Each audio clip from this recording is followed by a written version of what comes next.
December 1965, 5 years old. My mama tells me in a scary, loud, life-threatening voice to stop scratching my coochie snorcher. I become terrified that I've scratched it off down there. I do not touch myself again, even in the bath. I'm afraid of the water getting in and filling me up so much that I explode. I put Band-Aids over my coochie snorcher to cover the hole, but they fall off in the water. I imagine a stopper, a bathtub plug up there to prevent things from entering me. I sleep with 3 pairs of happy heart pattern cut underpants underneath my snap-up pajamas. I still want to touch myself sometimes, but I don't. Memory, 7 years old. Edgar Montaigne, who is 10 years old, gets angry at me and punches me with all his might, right between my legs. It feels like he breaks my entire self. I limp home. I can't pee. My mama asks me what's wrong with my coochie snorcher. And when I tell her what Edgar did to me, she yells at me and says to never let anyone touch me down there again. I try to explain that he didn't touch it, Mama. He punched it. Memory, 9 years old. I play on the bed, bouncing and falling, and impale my coochie snorcher on the bedpost. I make high-pitched screaming noises that come straight from my coochie snorcher's mouth. I get taken to the hospital, and they sew it up down there from where it's been torn apart. Memory, 10 years old. I'm at my father's house, and he's having a party upstairs. Everyone's drinking. I'm playing alone in the basement, and I'm trying on my new cotton white bra and panties that my father's girlfriend gave me.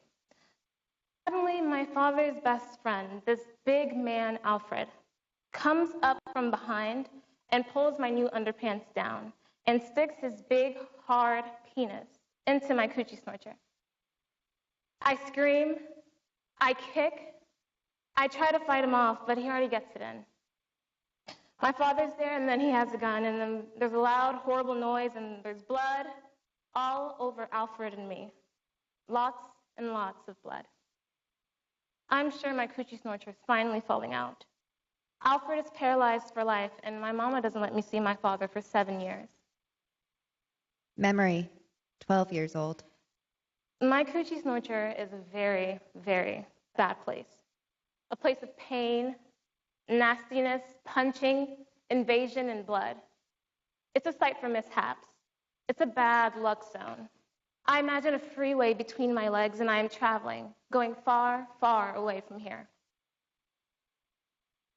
Memory, 16 years old. There's this gorgeous 24-year-old woman in our neighborhood, and I stare at her all the time. One day, she invites me into her car.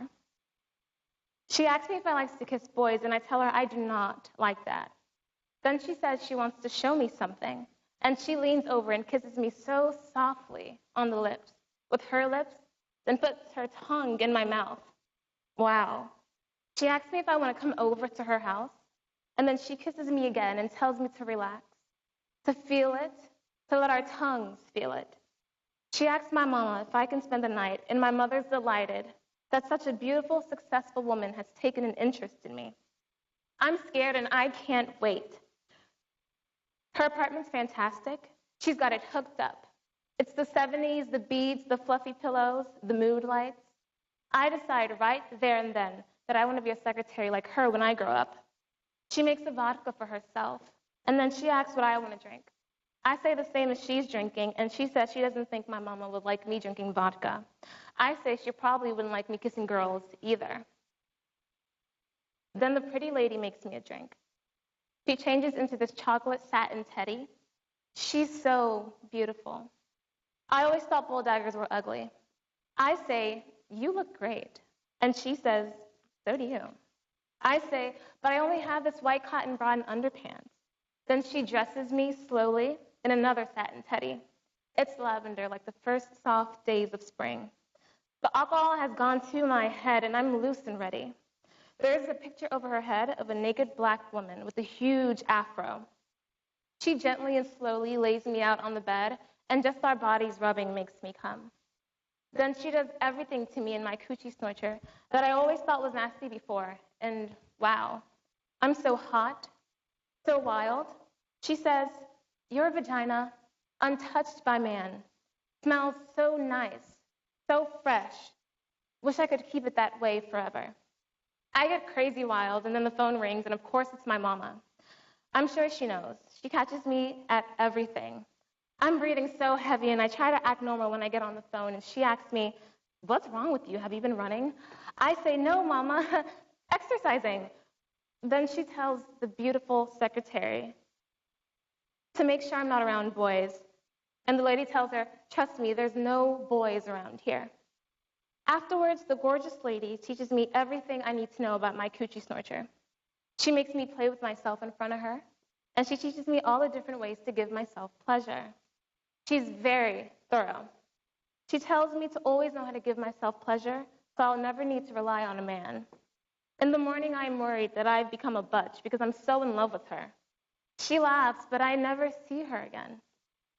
I realized later she was my surprising, unexpected, and politically incorrect salvation. She transformed my sorry-ass coochie snorcher into a kind of heaven.